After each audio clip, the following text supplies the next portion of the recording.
Assalamualaikum teman-teman. Jadi di sini aku mau menyampaikan materi akuntansi pengantar yaitu Transaction of Merchandising Company.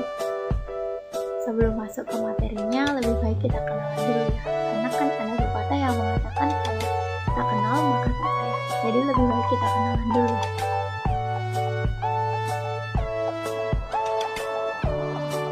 Oke, perkenalkan, namaku Tiffany Maya Herlina dengan NIM K7621 Aku dari kelas D dengan prodi Pendidikan Ekonomi dari Universitas 11 Maret angkatan tahun 2021. Nah, setelah ini kita lanjut ke materi yang akan kita bahas.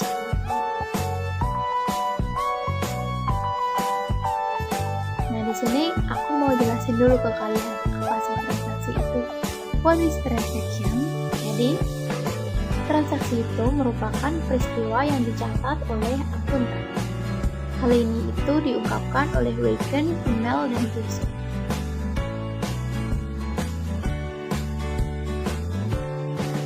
Nah, transaksi sendiri merupakan kegiatan yang dilakukan oleh semua manusia, tidak terkecuali juga dilakukan oleh sebuah bisnis atau perusahaan. Perbedaan karakteristik antar jenis perusahaan juga menyebabkan adanya perbedaan untuk beberapa transaksi yang mereka lakukan ya teman-teman. Sebelumnya teman-teman masih ingat nggak apa saja jenis perusahaan?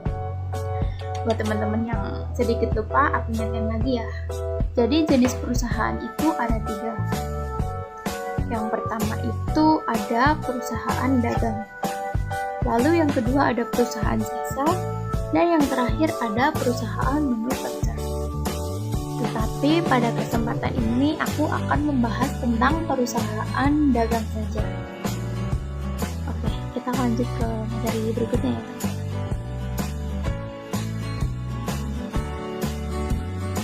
Nah, di sini aku mau ngejelasin nih ke kalian apa sih merchandising company.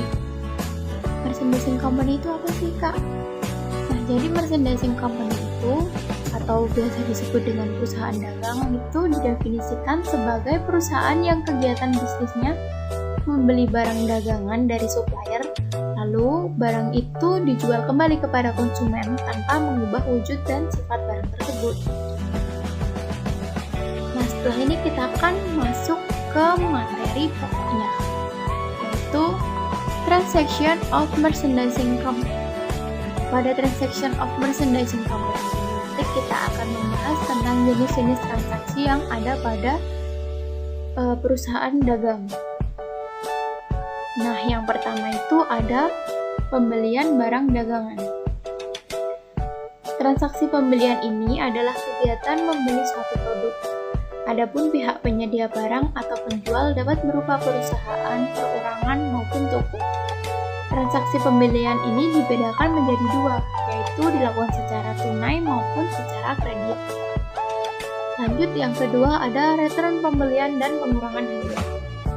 Return pembelian dan pengurangan harga ini merupakan transaksi yang berupa kegiatan pengembalian barang yang sudah dibeli kepada penjual karena terdapat seperti kerusakan, kecacatan produk, atau ketidaksesuaian produk dengan pesanan. Nah, yang ketiga itu ada penjualan barang dagangan. Seperti yang udah disebutin di atas, salah satu kegiatan utama perusahaan dagang adalah penjualan. Kegiatan penjualan adalah ketika perusahaan itu sebagai pihak penjual menyerahkan barang dagangan kepada konsumen, di mana pembayarannya itu dapat dilakukan secara tunai ataupun secara kredit. Lanjut, yang keempat ada return penjualan dan pengurangan harga. Hal ini itu sama seperti return pembelian dan pengurangan harga. Return penjualan dan pengurangan harga ini hanya sudut pandangnya saja yang berbeda. Pada transaksi ini, maka sudut pandang dari penjual. Jadi di sini perusahaan akan mengambil kembali barang dagangan yang sudah dibeli atau dipesan oleh konsumen tersebut. Barang yang mengalami kerusakan, kecacatan, maupun ketidaksesuaian pesanan tersebut. Lanjut, yang kelima ada potongan penjualan dan pembelian. Perusahaan atau penjual memberikan potongan harga atau diskon atas penjualannya kepada konsumen yang telah melunasi piutang yang sesuai dengan waktu yang telah ditentukan. Sedangkan potongan pembelian adalah Potongan atau diskon yang diperoleh pembeli jika pembeli melunasi utang dengan waktu yang lebih cepat dari waktu yang ditetapkan atau waktu sesuai dengan perjanjian kontrak, dan pembayarannya itu dilakukan secara tunai.